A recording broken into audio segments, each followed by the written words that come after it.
Hi, this is Nana Hosenfeld with the Great Basin Coordination Center, and this is the Winter Fire Potential Outlook ranging from December 2015 through March 2016.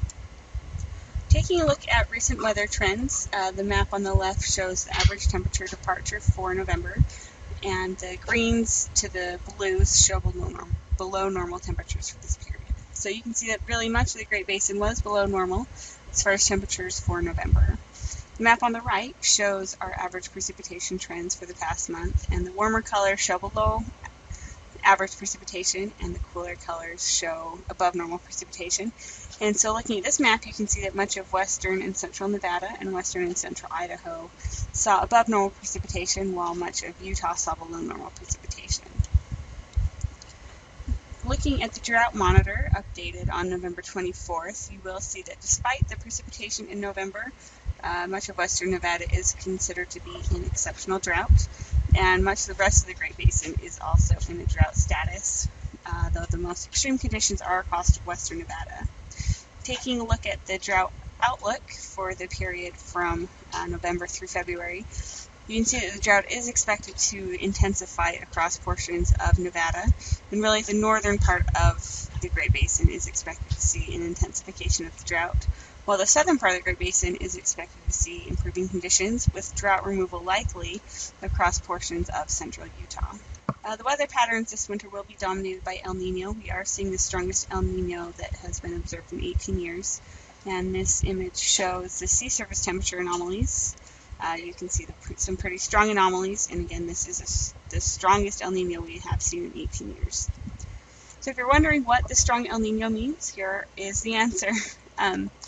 Typically with El Nino, we will see wetter conditions across the southern part of the United States and warmer conditions across the northern part of the United States, with some drier conditions as well. And so this is what we're expecting for the winter period going ahead, with warmer and drier conditions across the north and wetter conditions across the south.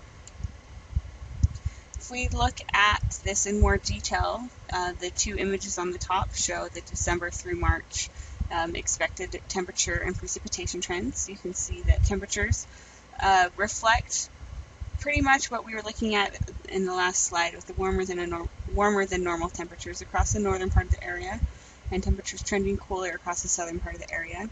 And precipitation follows that same general trend as well, with below normal precipitation across the northern part of the Great Basin and the potential for above normal precipitation across the southern part of the Great Basin in that December through March timeframe. If we break it down month by month, you can see in this image right here, this is the December forecast as far as temperature, and you can see that much of the northern part of the Great Basin, so the northern half of Nevada and much of Idaho, are expected to be above normal as far as temperature, and precipitation across much of Idaho will be below normal for December. As we move into January, those above normal temperatures will remain in place across the northern part of the Great Basin, and we will see the continued dry conditions across much of Idaho. Moving into February, the above normal conditions will remain in place, although we are expecting to see above normal precipitation trend northward. So you can see that the forecast for February, as far as precipitation trends, show much of Nevada, Utah, and even portions of southern Idaho in that above normal range for precipitation. And then finally, as we move into March, it looks like those above normal temperatures are expected to retreat northwards a bit, and we will continue to see the above normal precipitation trends across much of Utah, Nevada, and portions of southern Idaho. So in summary, throughout this winter we are expecting those drought conditions to linger, with the worst conditions across western Nevada. The annual and perennial fuels are currently in dormancy.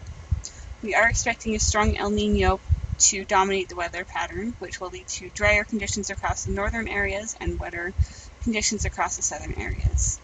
There are no fire conditions through the period. However, the precipitation we receive this winter will play a significant role for fuels and fire potential in the 2016 fire season. So that's it. If you have any questions, feel free to contact us, and thanks for listening.